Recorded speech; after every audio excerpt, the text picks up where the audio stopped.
Olivier Lagahuzer, chef de service de l'appui et de développement de l'enseignement français à l'étranger, a présenté le réseau de l'enseignement du français dans le monde et les atouts du système éducatif français lors de la conférence qui a eu lieu le 18 novembre 2022 au village de la francophonie à Djerba, en marge du sommet de la francophonie. Elle a déclaré que le réseau compte à la rentrée de 2022 quelques 390 000 élèves dans 138 pays et répartis sur 567 établissements. Selon lui, la Tunisie représente le 4e réseau en termes de nombre d'élèves scolarisés avec le Liban, le Maroc et l'Espagne.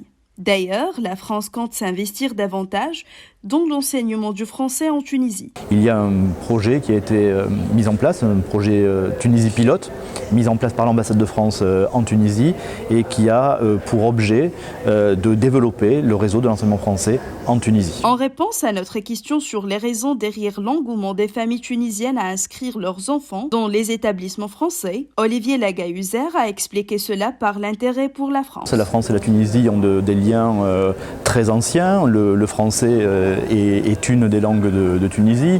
La plupart des Tunisiens sont totalement bilingues. C'est une des langues du pays. C'est aussi la raison pour laquelle le sommet de la francophonie se tient ici à Djerba.